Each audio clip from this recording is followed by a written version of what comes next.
Dana, Blogspot, kemudian WordPress, dan sebagainya. Itu. Kemudian kebanyakan saya memberikan tugas pada Anda akan jalani. Kemudian kalau misalnya ada ujian, biasanya ujiannya akan berbentuk tugas, menulis kayak gitu. Jadi karena ini blog, maka Anda harus mengunggah konten. Konten itu bisa tulisan, bisa foto, bisa video, dan sebagainya. Jadi itu. Kalau misalnya Anda mau bikin blog, namanya tolong jangan yang alay-alay ya. Pakai yang nama biasa saja. Biar nanti kalau misalnya Anda sudah lulus kemudian menjadi guru, Anda juga bisa memanfaatkan blog itu. Misalnya ini bukan paksaan, cuman imbuhan saja. Anda jangan bikin nama blog yang alay. Misalnya yang alay itu apa misalnya? Misalnya Anissa ingin sendiri.blogspot.com. Nah, misalnya kayak gitu. Wah, jangan kayak gitu kan. Ada wibu ya boleh-boleh juga sih, tapi ya jangan menunjukkan bahwa Anda adalah wibu garis keras lah kayak gitu. Ya pakai nama itu lebih simpel, lebih netral. Oke. Ada pertanyaan atau tanggapan sebelum kita mulai? Kalau ada apa-apa, Anda bisa tanyakan langsung ke grup BA saja. Saya selalu aktif di grup BA. Ada komentar? Ada pertanyaan? Oh iya, kalau pertanyaan ada. Ya, oke. Ini untuk mata kuliah ini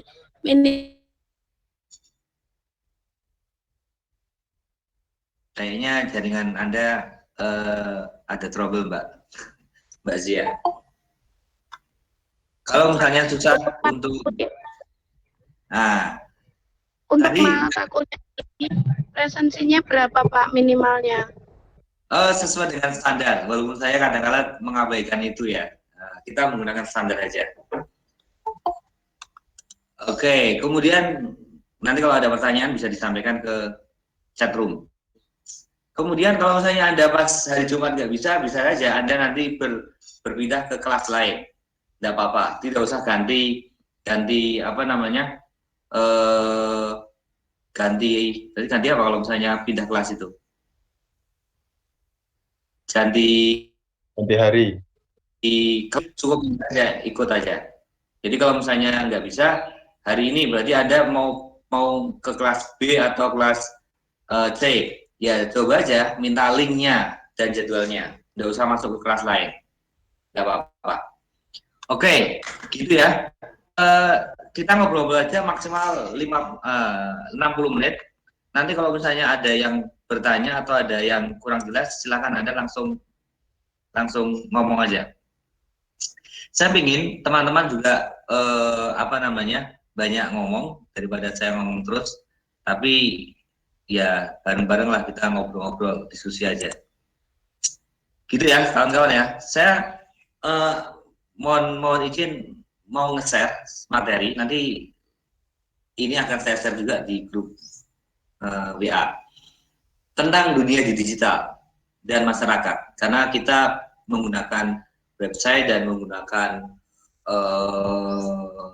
blog untuk media pembelajaran, maka kita harus memahami dunia digital. Kalau misalnya Anda jadi guru, semoga ketika Anda jadi guru pandemi sudah selesai, tentu saja akan ada banyak perubahan dibandingkan kelas pada masa kini dan masa yang lalu. Anak-anak yang Anda hadapi adalah siswa-siswa yang cerdas-cerdas, kemudian aktif di media sosial, di dunia digital, dan sebagainya. Karena itulah kita harus memahami itu secara detail, sehingga Anda tidak gagap. Oke. Oh ya, ini saya Syiful Arifin, namanya bukan Saiful ya. Biasanya ada orang yang menyapa saya Saiful, karena namanya agak berbeda. Kalau Saiful itu pasaran, kalau si Paul agak unik. Oke, saya dari Solo Post, saya juga trainer di Google News Initiative, Google Asia Pasifik, kemudian relawan Mafindo, Masyarakat Anti Fitnah Indonesia. Oke, saya akan mengawali dengan pernyataan dari Amartya Sen. Dia seorang peraih Nobel dari India di bidang ekonomi. Jadi dia mengatakan di negara yang demokratis peluang terjadinya kelaparan itu rendah. Peluang terjadi kelaparan. Tetapi di negara yang otoriter, peluang terjadinya kelaparan itu tinggi. Ada yang mau memberikan komentar, kenapa kok bisa seperti itu? Kira-kira hubungannya apa antara negara demokratis dan pers bebas, maka tingkat kelaparannya akan rendah. Tapi di negara otoriter, kayak Korea Utara, tingkat potensi terjadi kelaparan itu tinggi. Ada yang bisa memberikan komentar? Silakan. Anda boleh chat, boleh buka speaker Anda, di-unmute. Silakan. Kenapa? Hubungannya apa itu? Silakan yang mau memberikan komentar. Ya, siapa? Ilham, gimana Ilham? Bisa memberikan pendapat Anda. Hubungannya apa antara dua? Kira-kira apa? Karena di negara otoriter itu sendiri masyarakatnya diancam, Pak. Jadi aturan apabila tidak ditaati maka akan ditindaklanjuti dengan tegas oleh kepala negara itu sendiri ya. Oke, jadi di negara otoriter ada semacam represi ya. Oke, ada yang lain lagi? Siapa yang mau memberikan komentar? Saya, Pak. Ya, silakan, Liana. Karena juga ketika pers itu, saya ingin tahu juga. gimana Pak? Kameranya juga dibuka. Oh ya. Karena ketika pers itu diberi kebebasan, itu berarti dia akan memberikan kritikan dan masukan untuk pemerintah. Terus dia juga pers itu juga akan mengungkapkan kondisi masyarakat di sekitarnya itu sebenarnya seperti apa gitu. Jadi akan memudahkan pemerintahan untuk melakukan kebijakan yang terbaik untuk rakyatnya gitu, Pak. Oke. Yang disampaikan oleh Liana tadi bisa kita pahami ya? Teman-teman bisa memahami? Jadi seperti yang dikatakan oleh Liana tadi, dalam sebuah negara yang demokratis, orang bebas berpendapat, ada pers bebas juga, maka peluang terjadinya kelaparan itu rendah. Karena apa? Masyarakat itu selalu memantau, masyarakat itu selalu mengawasi. Media massa akan menjadi anjing penjaga bagi pemerintahan. Misalnya ada keluarga atau kelompok masyarakat yang gagal panen, kemudian mereka susah untuk mendapatkan makanan. Ketika media massa mengungkapkan itu, maka kemudian pemerintah bergerak cepat karena media mengungkapkan itu. Kalau di dunia digital, sesuatu yang viral akan cepat direspon oleh pemerintah, ya kan? Misalnya ada keluarga yang rumahnya hampir ambruk dan tidak memiliki uang untuk memperbaiki, sementara dia dalam kondisi sakit, tidak bisa bergerak kemana-mana. Ketika ada netizen yang mengunggah foto dan cerita itu ke media sosial, orang bergerak, pemerintah langsung tanggap. Jadi seperti itu. Tetapi apabila ada di di daerah pelosok atau di pinggiran kota Pyongyang ada kayak gitu, tidak ada pemerintah, tidak ada media massa yang mengcover, tidak ada orang yang berani mengungkap keluar, sehingga tidak tahu bahwa ada orang warga Pyongyang itu yang kelaparan, dan itu bisa saja terjadi di daerah 1 orang 2 orang, tapi bisa komunitas masyarakat, karena mereka takut sama Kim Jong Il kayak gitu, sehingga peluang terjadinya kelaparan di negara otoriter kayak Korea Utara itu lebih tinggi. Karena itulah saya mengajak kawan-kawan dan mengajak diri saya pribadi kayak mimbar Jumat ya, bagaimana kita mendukung kebebasan pers, mendukung kebebasan berekspresi. Jangan sedikit-sedikit tidak boleh, jangan sedikit-sedikit salah dan sebagainya. Karena itulah ketika Anda mengungkapkan pendapat pada perkuliahan saya akan menghargai pendapat Anda. Saya tidak akan mengeceng, wah ngomong kayak gini nanti akan saya ceng nilainya apa. Nggak boleh, nggak kayak gitu. Silakan, Anda bisa menyampaikan pendapat Anda, menyampaikan gagasan Anda secara bebas. Karena itulah saya sangat senang apabila Anda banyak memberikan masukan. Oke, saya lanjutkan. Ada yang namanya teori public sphere. Public sphere itu ruang publik lah gitu. Yang disampaikan oleh siapa? Ada yang tahu? Teori ruang publik dikemukakan oleh siapa? Tokohnya? Ada yang tahu? Teori ruang publik yang pernah mendapatkan mata kuliah sosiologi atau sejenisnya atau filsafat? Jürgen Habermas. Oke. Terima kasih Habermas, pemikir Jerman. Kalau dulu ruang publik itu berupa salon. Salon itu bukan tempat untuk nyukur rambut, bukan. Kalau kita lihat film-film Cowboy Barat ada tulisan salon. Salon itu ya tempat minum, tempat ketemu orang, meriung dan sebagainya. Bisa juga barbershop dan sebagainya. Ada banyak ruang publik yang digunakan untuk menyampaikan pendapat masyarakat, kemudian itu bisa disampaikan kepada pemerintah. Lah, itu teori ruang publik dari Jürgen Habermas. Lah, ruang publik yang dulu dan sekarang ini sudah berbeda. Ruang publik tidak hanya dibatasi oleh fisik dan tempat. Tetapi kalau saya sekarang ruang publiknya bernama apa? Sekarang kalau ruang publik zaman sekarang bentuknya apa? Media sosial, Pak. Media sosial.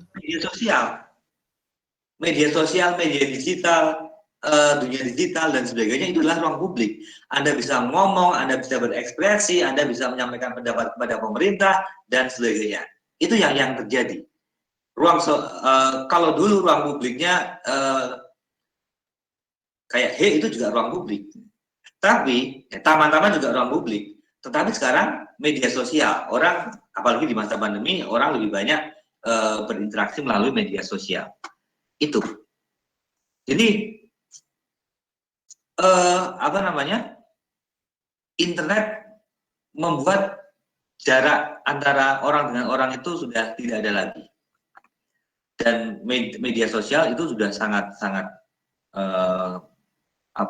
masif. Tetapi begini kawan-kawan, di satu sisi internet itu memiliki kelebihan dan di sisi lain ada kekurangannya. Nanti kita akan bahas bagaimana dunia digital di Indonesia. Saya akan menyampaikan sebuah survei yang dilakukan oleh Via Sosial dan Hootsuite yang dikeluarkan awal 2021, beberapa bulan yang lalu. Dari 274,9 juta penduduk Indonesia, ternyata yang ponsel yang beredar di Indonesia itu mencapai 345,3 juta. Berarti kalau demikian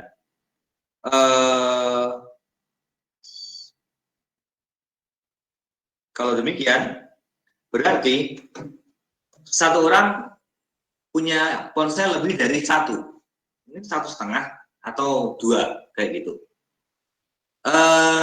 Kalau sekarang agak jarang ya. Dulu waktu satu ponsel satu kartu, ya biasanya orang punya 2. Tapi kalau misalnya satu ponsel sekarang bisa 2 kartu, orang sekarang nggak mau ya bawa ponsel dua-duaan. Tapi kalau misalnya punya kepentingan lain, misalnya untuk online shop atau untuk berhubungan dengan keluarga satu, yang urusan kerjaan atau urusan kampus satu, bisa aja itu pakai 2. Itu. Kemudian pengguna internet 202,6 juta dan pengguna media sosial 170 juta.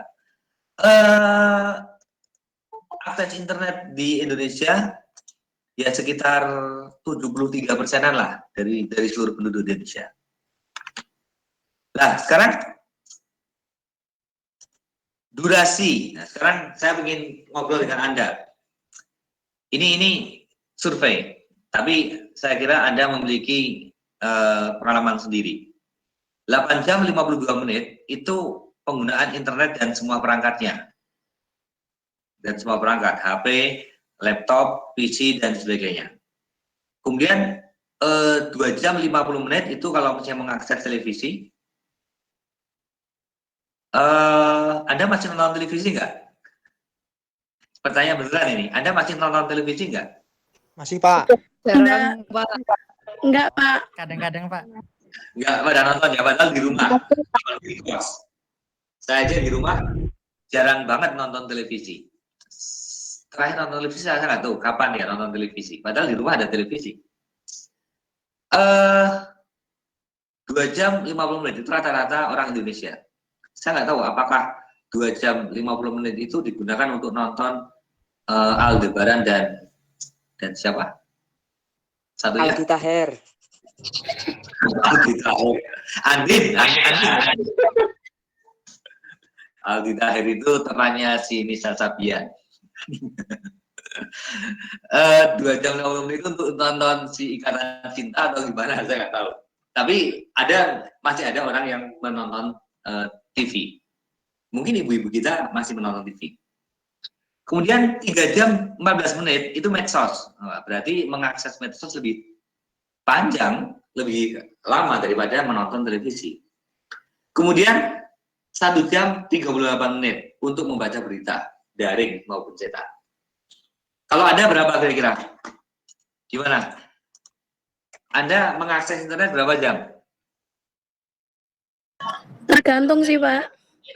Kalau hari biasa, kalau kuliah, semua kuliah pakai Meet, Google Meet atau Zoom nggak? Iya, sebagian, Pak. Tapi ada juga yang pakai psikologi. Kalau pakai psikologi itu gimana sih? Saya belum pakai psikologi. Hanya tugas saja gitu. Enggak sih, Pak. Jadi metodenya tuh diskusi di room psikologi itu dibikin satu kolom buat diskusi sama satu kolom nge-share materi gitu, nanti diskusi di situ sama dosennya juga. Tapi tergantung sih, Pak. Enak mana? Kalau di psikologi kayak gitu sambil rebahan bisa ya? Tapi texting ya? Basisnya texting ya? Iya. Oke, coba nanti saya belum pernah pakai psikologi. Kalau memungkinkan saya akan lirik ke psikologi. Kalau Anda berarti kalau misalnya ada 4 mata kuliah saja sehari berarti 1 jam kali 4, berarti 4 jam. Belum lagi bermain media sosial Anda. Pasti akan lebih lama lagi.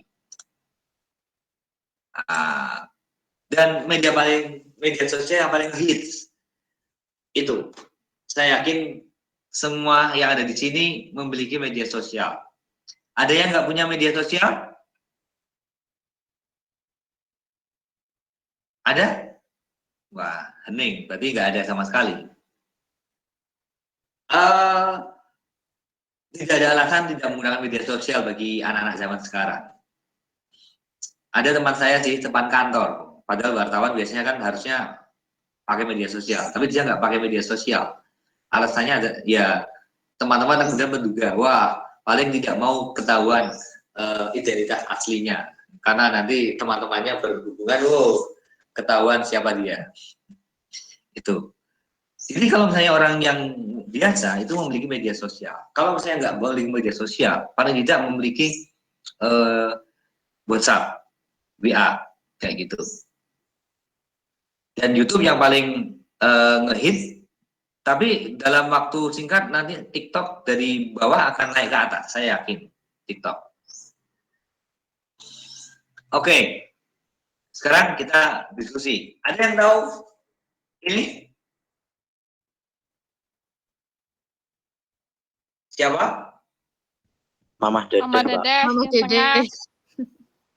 Oke, Mama Dede terkenal. Yang kanan dan kiri Mama Dede siapa?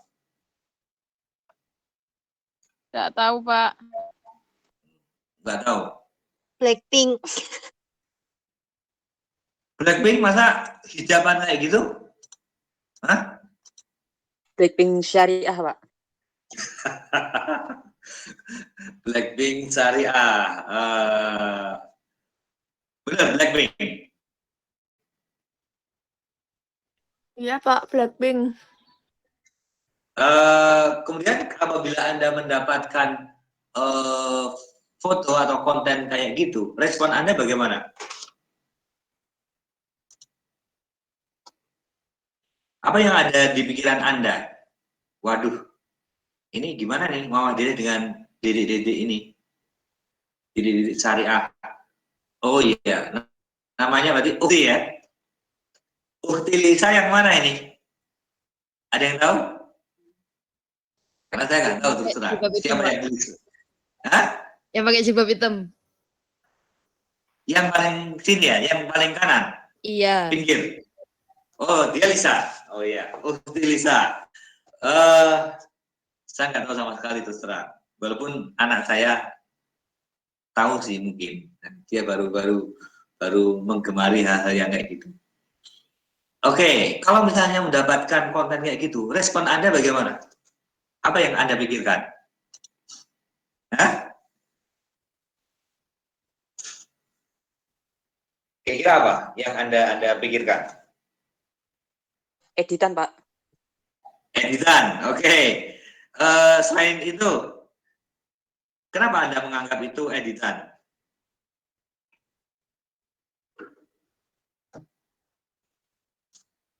Anda paham bahwa tidak sulit untuk membuat kayak gitu? Paham nggak? Bagi Anda yang apa namanya terpelajar, mungkin akan mudah untuk menduga bahwa paling itu editan. Tapi kalau misalnya ada ibu-ibu, nenek-nenek kita atau bapak-bapak kita, kakek-kakek kita mendapatkan konten itu, pasti dia sudah pikirannya berbeda. Alhamdulillah Mama Dede bisa menghijrahkan Dede gemes itu. Bisa jadi gitu, ya kan? Wah, sekarang penggemar Mama Dede tidak hanya kalangan ibu-ibu peserta majelis taklim, tapi sekarang adalah para ukti-ukti yang milenial. Bisa jadi kayak gitu. Karena mereka nggak tahu bahwa sangat mudah untuk mengedit sebuah gambar, semudah membalikkan telapak tangan. Oke.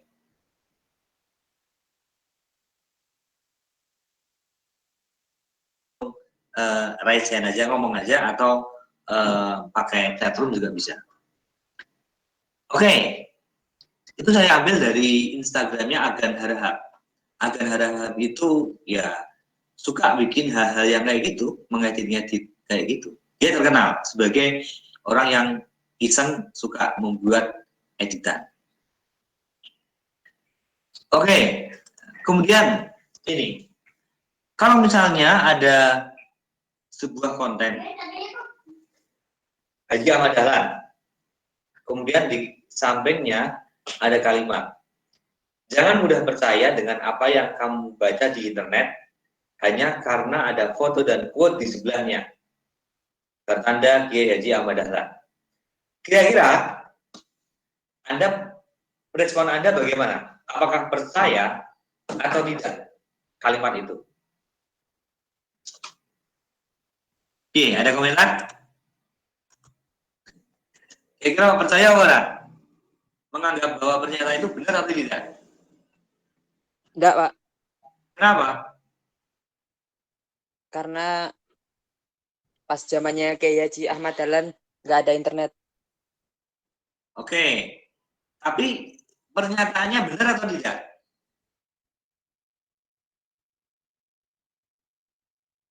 Kalimatnya,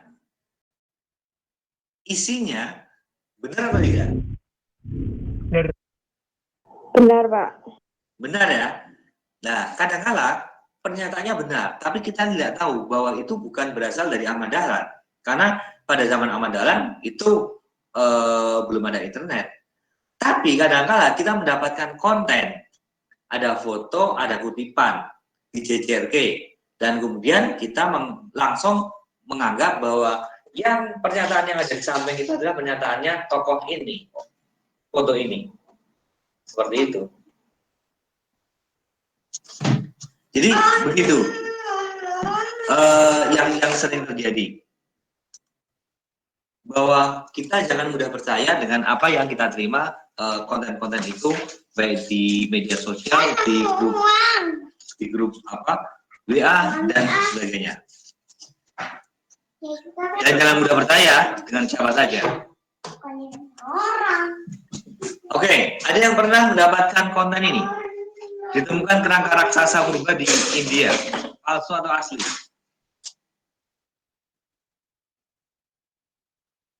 Ada yang pernah baca ini?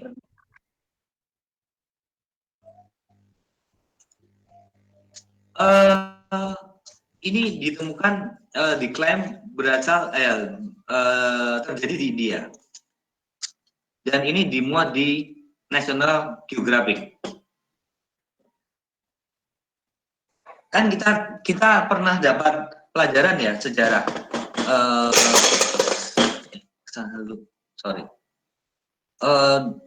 Orang-orang zaman dulu itu kan tinggi besar, kemudian lama juga kan umurnya, sampai ratusan tahun. Nabi-nabi itu kan umurnya ada katanya ratusan tahun. Lah, jangan-jangan mereka orang-orang pada zaman itu segitu-gitu ukurannya. Dan itu dimuat di National Geographic. Tetapi ternyata itu palsu, itu hoax. Dan National Geographic diklaim, dicatut namanya dalam hoax itu. Jadi itu hoax yang terjadi di India.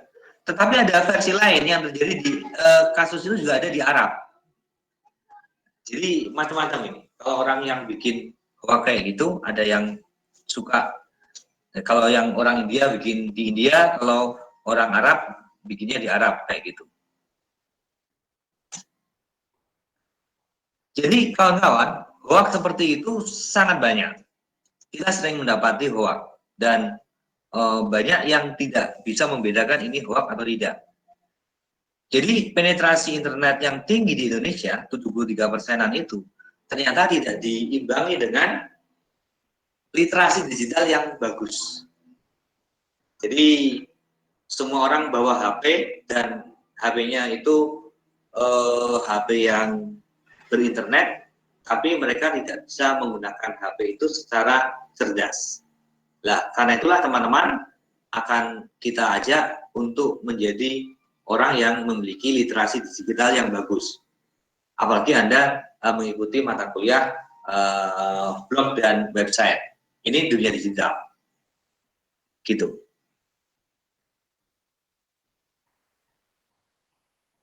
Oke. Bahkan kadang-kala di internet itu terjadi semacam padu, orang-orang bertengkar. Apa namanya?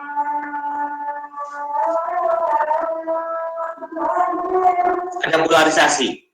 Misalnya begini, dalam dunia politik, dulu pada waktu Pilpres ada kubu Jokowi dan kubu Prabowo. Dan ternyata di media sosial juga ada hal yang semacam itu. Ada semacam polarisasi dua kelompok misalnya, bahkan bisa memicu permusuhan atau konflik dari kubu-kubu yang berseberangan itu. Itu terjadi. Dan tidak hanya di Indonesia, di luar negeri juga sama. Dan semua itu gara-gara internet. Pemicunya adalah internet. Oke, ini dampaknya. Ditangkap, ibu rumah tangga minta maaf karena sebarkan hoax pasien terjangkit corona di Surabaya. Betapa kita sering mendengar, melihat, membaca berita tentang orang-orang yang ditangkap polisi melanggar undang-undang ITE gara-gara menyebarkan hoax. Undang-undang ITE itu undang-undang represif. Saya tidak setuju dengan undang-undang ITE, tetapi kita harus memahami bahwa sekarang undang-undang itu eksis dan bisa digunakan oleh orang, pemerintah, polisi untuk menjerat Anda, menjerat kita. Jadi hati-hati aja kalau kita bermain media sosial.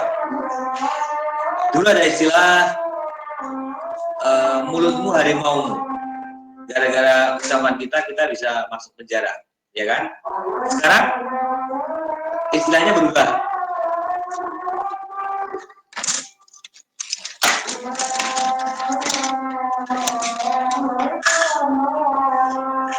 Istilahnya berubah apa sekarang?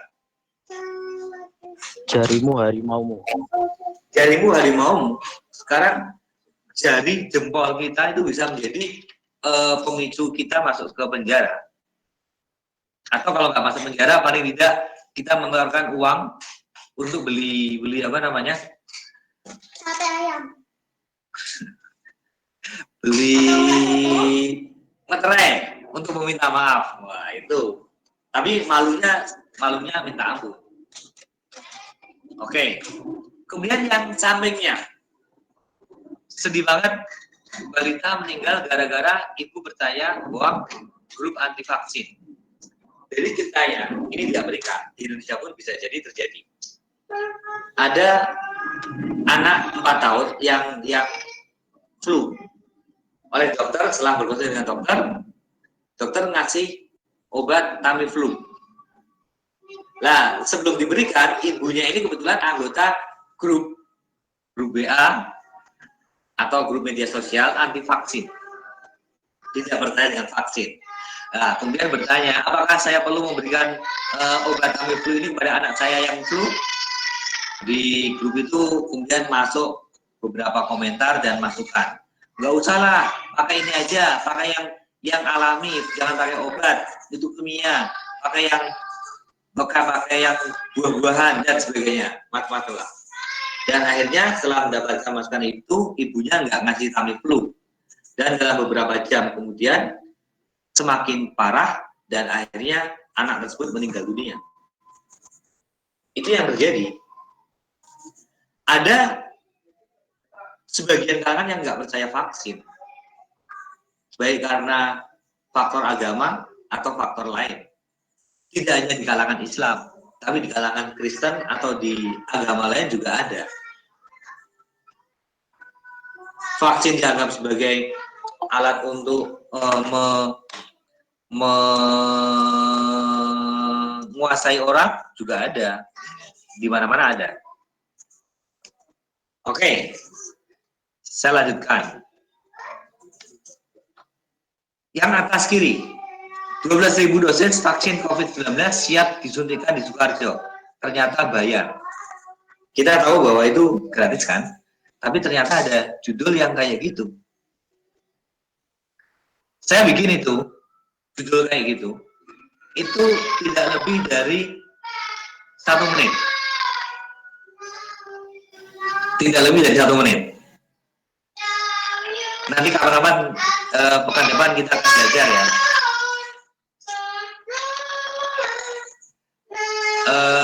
Bahwa sangat mudah membuat hoax kayak gitu. Yang benar yang di bawah. 12.000 dosis vaksin COVID-19 siap disuntikan Sidoarjo. Untuk siapa?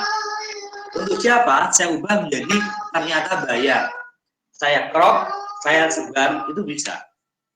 Dan sangat mudah sekali untuk membuat konten kayak gitu. Apalagi sekarang ada juga sejumlah aplikasi untuk nge-prank. Kayak misalnya itu fake chat maker. Di Play Store maupun di App Store saya kira banyak aplikasi-aplikasi untuk membuat tipuan, chat tipuan. Sebenarnya tujuannya untuk nge-prank, tapi biasanya itu untuk membuat hoax dan menjerumuskan orang. Ada yang tahu bagaimana cara mengubah judul kayak gitu? Ada yang pernah nggak? Belum pernah, Pak. Belum pernah, Pak. Nanti kapan-kapan ya, saya ajari. Tapi untuk kalau misalnya Anda melakukan itu, jangan digunakan untuk kepentingan jahat. Untuk biar tahu aja bahwa itu mudah sekali membuat hoax. Tidak ada 1 menit. Oke, sekarang kita akan bicara soal hoax. Karena kita udah membicarakan soal fenomena digital dan fenomena hoax, sekarang kita akan menggambarkan hoax. Ada beberapa jenis hoax. Saya suka menggunakan kata hoax, bukan hoax. Karena hoax itu udah bahasa Indonesia, sudah masuk KBBI. Kalau hoax itu bahasa Inggris. Saya lebih suka hoax. Pakai bahasa Indonesia aja. Yang pertama adalah misinformasi.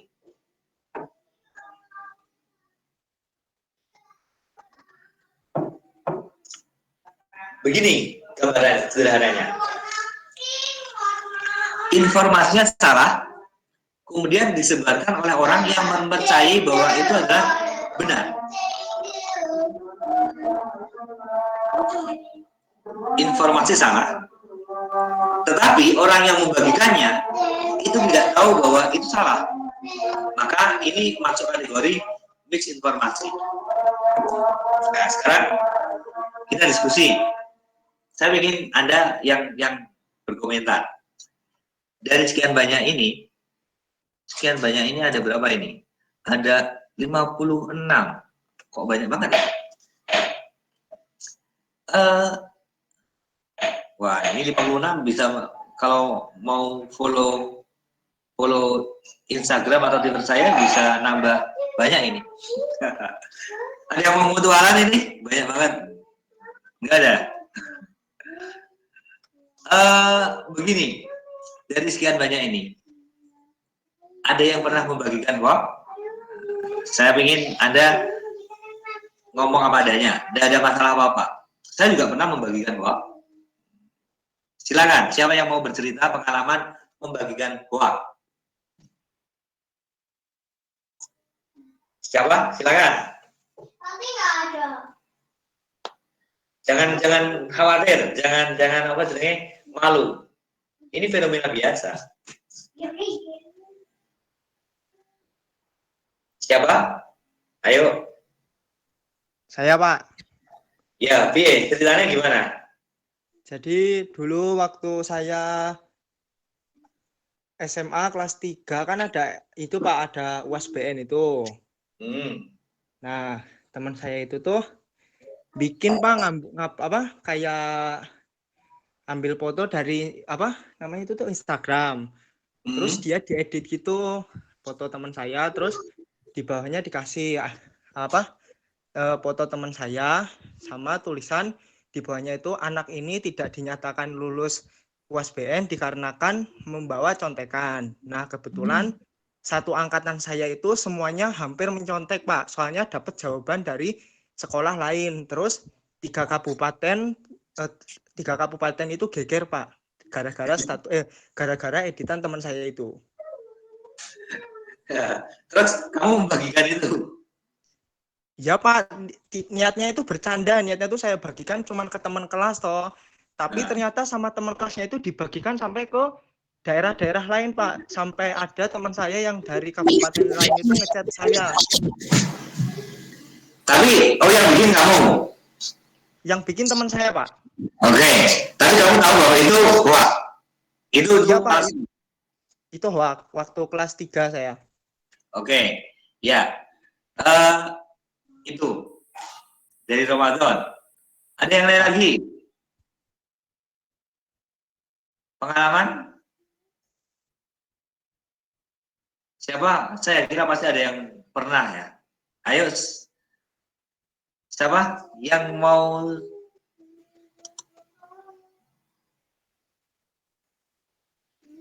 Ayo, pengalaman hoax, berbagi hoax. Kayaknya kameranya dibuka dong, yang lain. Namanya Yudi Sandi. Ilham pernah nggak? Ilham? Pernah, Pak. Soal apa? Soal Presiden Jokowi. Jokowi kenapa? Abot Bi. Jokowi itu waktu panas-panas itu loh, Pak. Vaksin. Apa? Katanya isinya vitamin. Oh ya, oke. Tenang, isinya vitamin, vaksin itu. Anda bagikan? Pastikan, Pak. Oke. Ya, ada yang lain lagi?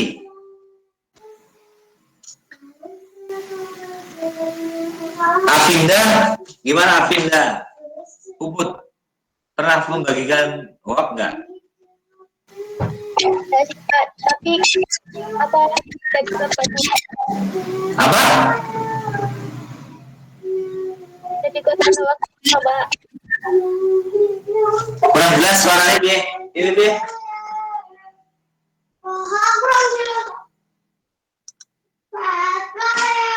Kurang jelas suaranya. Gimana tadi? Atau ada yang mau ngechat? Silakan di chat. Di chat room yang bercerita. Yang lain.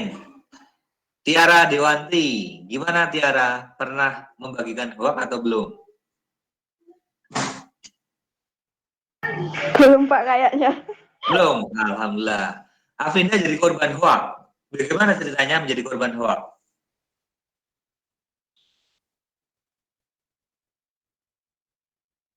Hah? Gimana? Gambar PS terbaru kenapa?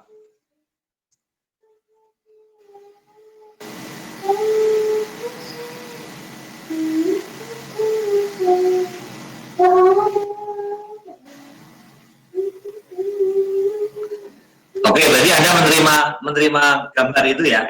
Tapi Anda kemudian membagikannya enggak? Membagikannya enggak? Oh, enggak. Oke. Ada yang pernah membagikan yang lain? Pernah dapat kabar hoax, Pak. Nah, tapi kemudian dibagikan enggak? Enggak sih, cuman ini kan udah heboh di grup kayak gitu kan. Terus habis itu ada yang bilang, itu nggak benar kayak gitu. Terus udah cuman baca tok aja. Kalau membagikan jarang sih Pak share-share kayak gitu. Kalau nggak benar-benar tahu itu beneran atau enggaknya. Oke, bagus kalau demikian. Ada yang pernah membagikan soal kuota gratis dari Kemendikbud? Pernah nggak? Ada yang pernah membagikan nggak? Kalau terima pasti pernah. Tapi membagikan pernah nggak? Enggak, Pak. Nggak pernah Pak. Nggak pernah. Yang lain, sekarang gini.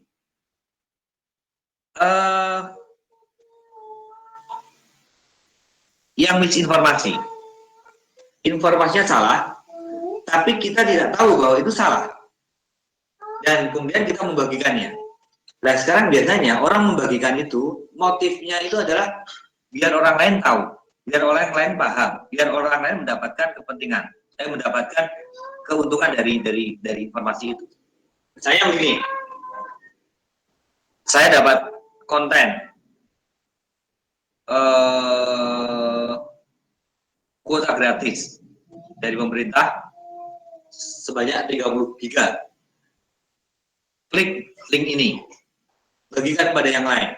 Oke, saya mau bagikan link itu. Tujuan saya kira-kira apa? Apakah saya tujuan saya membohongi orang lain? Enggak. Enggak. Tujuan saya adalah berbagi kepada orang lain. Saya ingin orang lain juga menerima manfaat seperti apa yang akan saya dapatkan. Ya kan? Kemudian ternyata itu hoax. Tapi saya nggak tahu bahwa itu hoax. Pokoknya saya dapat langsung saya share. Saya baru akan ngeklik link itu. Lah, kalau demikian itu yang dinamakan misinformasi. Misinformasi kayak gitu. Oke. Saya akan membagikan lainnya. Ini disinformasi. Sorry, ini agak salah.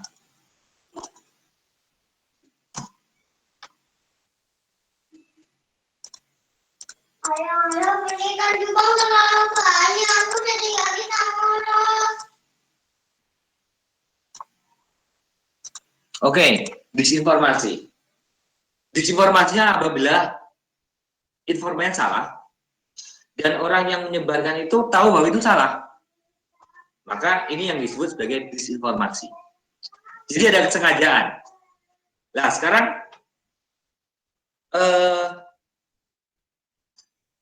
yang disampaikan oleh Ramadan tadi masuk kategori mis atau disinformasi? Kalau yang disampaikan oleh Ramadan tadi kira-kira masuk kategori mis atau disinformasi? Disinformasi. Disinformasi. Karena apa? Ramadan tahu bahwa itu salah, tetapi tetap disebarkan kepada temannya. Nah, nanti akan ada perbedaan antara hoax satu dengan hoax yang lain.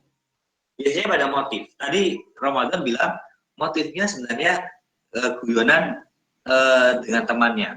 Tapi karena itu beredar dan terus-menerus dan diedarkan sampai ke banyak orang, sampai ke daerah lain juga, akhirnya orang lain tidak tahu bahwa itu guyonan. Tahunya itu adalah beneran. Kayak gitu. Disinformasi. Nanti pada pertemuan mendatang atau nanti saya share materinya. Ada yang berbeda. Jadi yang berbeda antara mis dan disinformasi itu adalah pada motifnya. Yang pertama tadi misinformasinya motifnya mungkin motif berbagi, motifnya mungkin baik, tapi ternyata yang dibagikannya salah. Kalau demikian niatnya sudah baik, tapi matannya, kontennya salah, itu tetap hoax juga. Nah, kalau disinformasi tahu bahwa itu salah, tapi tetap dibagikan, maka itu akan berbeda nilainya. Berarti ada motif memang menjerumuskan orang agar salah. Cuman nanti kita akan menganalisis lagi. Kayak misalnya si Agan Harahap yang melakukan pengeditan Mama Dede dan Blackpink tadi. Itu tujuannya dia tahu bahwa itu salah karena itu bikinan dan disebarkan. Tapi dia menyebarkan itu dengan motif bukan motif jahat, tapi untuk guyonan, untuk saat itu sebagai satir atau parodi. Sama seperti mungkin yang dilakukan oleh Ramadan tadi adalah parodi saja. Tapi ketika itu sudah berlanjut ke A, B, C, D sampai Z dan Z ke mana lagi nggak tahu, itu sudah berbeda lagi statusnya. Bukan parodi lagi, tapi menjadi sesuatu yang dianggap beneran. Itu ya bedanya misinformasi dan disinformasi. Oke, Pak. Paham ya teman-teman ya? Paham, Pak. Paham, Pak. Paham. Nanti ada beberapa motif. Ada motifnya uang, ada motifnya guyonan, ada motifnya jahat, politik, dan sebagainya. Akan banyak sekali motifnya. Nah, sekarang ada satu lagi selain mis dan disinformasi, yaitu malinformasi. Sorry, rada cepat.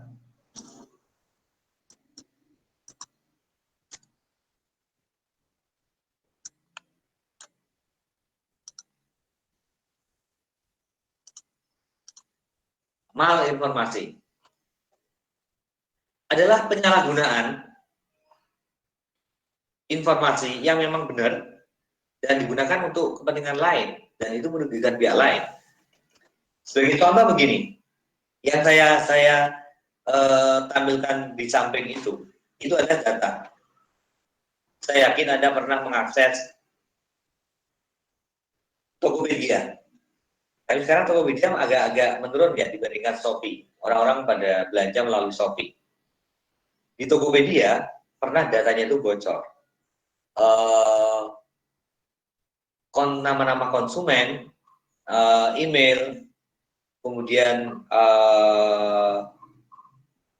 akunnya itu kehack dan kemudian dijual di pasar informasi, pasar gelap. Ada ribuan pengguna akun Tokopedia. Ini namanya malinformasi, penggunaan informasi secara salah. Padahal itu rahasia pribadi, tapi kenapa bisa kebobolan? Sama seperti ini. Anda ketika bermain media sosial memotret KTP Anda. Di sana tertera NIK. Itu rahasia pribadi dan bisa dimanfaatkan secara negatif oleh orang lain untuk kepentingan yang jahat.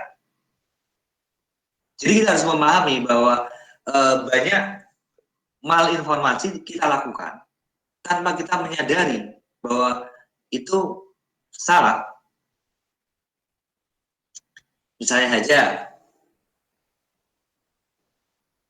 saya share foto bareng ibu saya. Ibu saya sebut namanya lengkap. Nama lengkap. Kayaknya nggak ada apa-apa kan?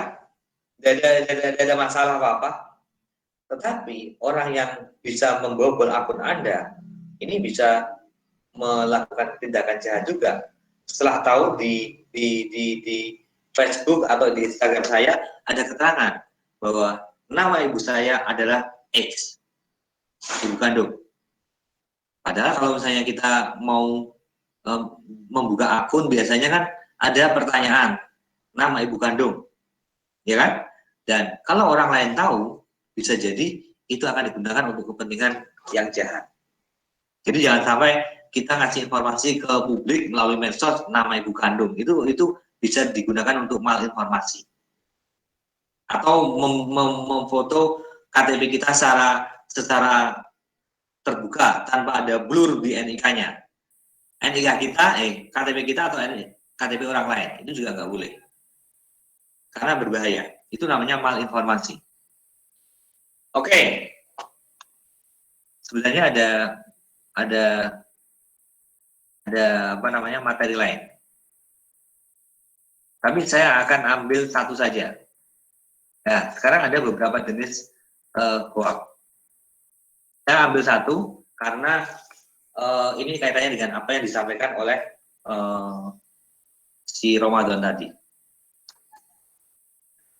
Pertama ada hoax yang bentuknya satir atau parodi. Itu sebenarnya untuk guyonan, tapi bisa jadi orang lain menerima itu sebagai hal yang serius. Jadi kayak Blackpink sama Mama Dede itu adalah parodi. Ini juga ada. Ini saya bikin konten sebelum pilkada. Jadi lagi rame-rame kontroversi pilkada jalan terus atau ditunda. Kemudian ada konten pilkada jalan terus di Medan dan di Solo. Sedangkan di tempat lain ditunda. Lah, karena ada anak dan menantu Jokowi. Jadi ini adalah parodi, satir. Kadang-kadang ini untuk mengkritik, tapi juga kadang-kadang untuk guyonan saja. Sama seperti yang dilakukan oleh si Ramadan tadi, dia tahu bahwa itu konten parodi, satir, di-share untuk guyonan saja. Tapi orang lain tidak. Bahkan kadang-kadang orang media pun ada yang salah kok. Media besar. Di luar negeri ada websitenya itu website parodi.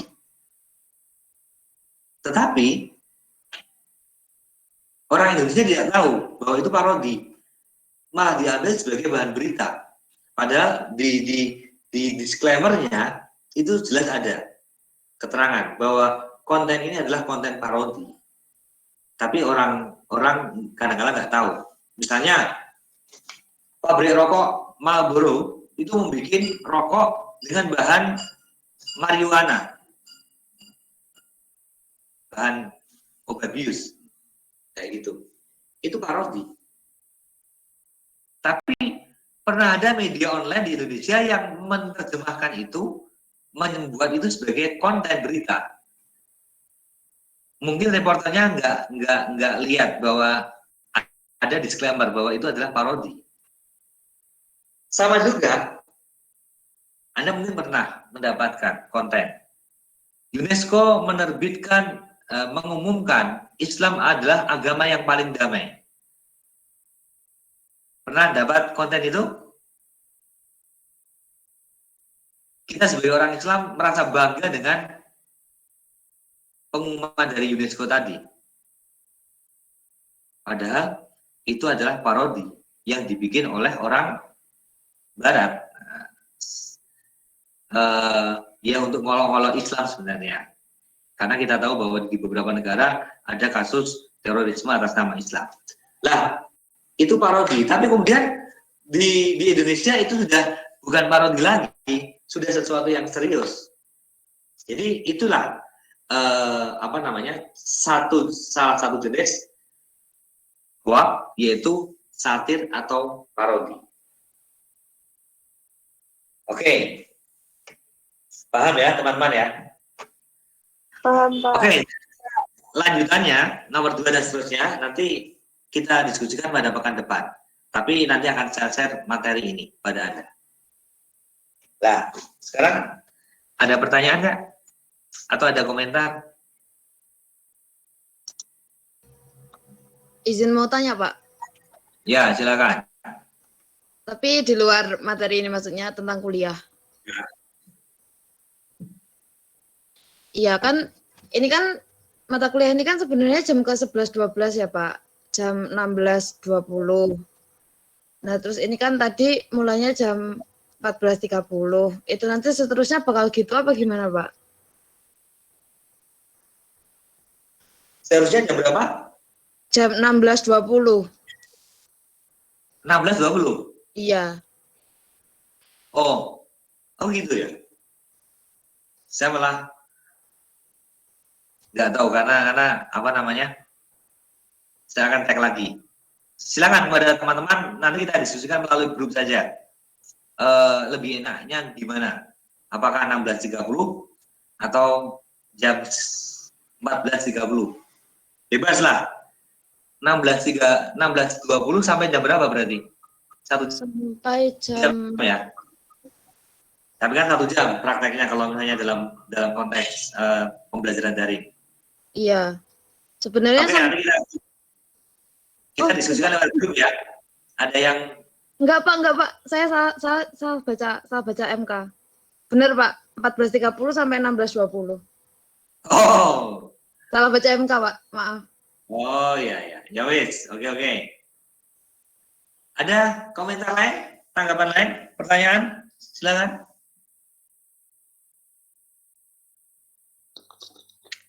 Untuk izin bertanya Pak.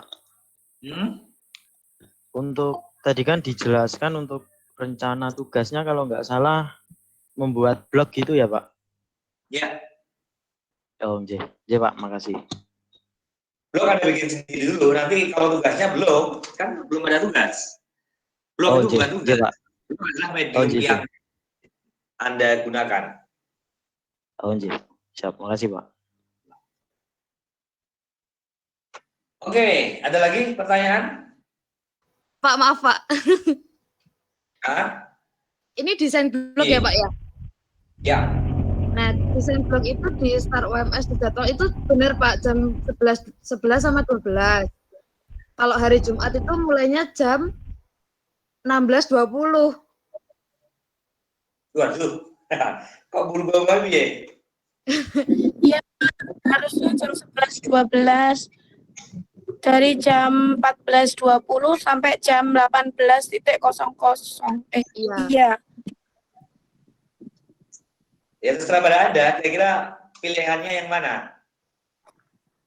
Tapi kalau masih ya nggak apa-apa sih, Pak. Ada jadwal yang berbentrok nggak? Kalau siang itu ada, Pak, desain grafis. Hari ini, jam ini? Iya. Iya, Pak. Desain grafis jam berapa? Jam 9.10 itu jam 14.10. 14.10. Iya. Enggak. Jam 14.30. 14.30 mulai? Iya. Oke. Ya wes, berarti nanti kita diskusikan di grup aja. Enaknya gimana? Terserah pada Anda. Siapa? Tapi kalau misalnya pas bentrok, silakan Anda bisa juga memilih kelas B atau kelas C. Kalau misalnya jadwalnya memang memungkinkan. Tapi kalau misalnya nggak bisa lagi, ya kita akan diskusikan lagi. Kira-kira jam berapa yang memungkinkan. Tapi secara umum begini, saya itu setiap jam 2 itu selalu rapat. Setiap hari, kecuali hari Sabtu aja, pas libur. Jadi kalau bisa hindari jam 2 itu. Kalau misalnya rapat paling setengah jam lah, udah selesai kayak tadi. Tapi kalau sore juga bisa sih, tidak ada masalah. Oke, saya kira itu ya. Kalau ada pertanyaan terkait dengan materi, ada nggak? Belum, Pak. Belum, Pak. Oke. Terima kasih. Kurang lebih mohon maaf. Nanti untuk intensinya nyusul. Iya, Pak. Oke. Ini ada Nisa Sabian. Mau kita izinkan nggak ini?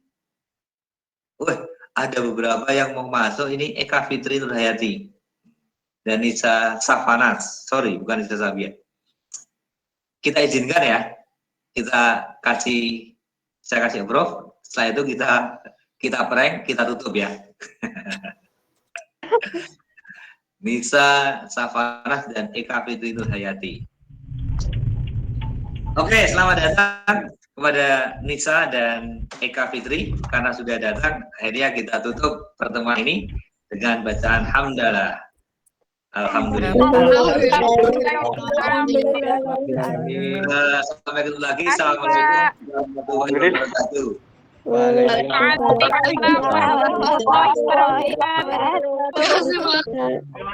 Maaf ya untuk Nisa dan waktunya mau ini lapaknya.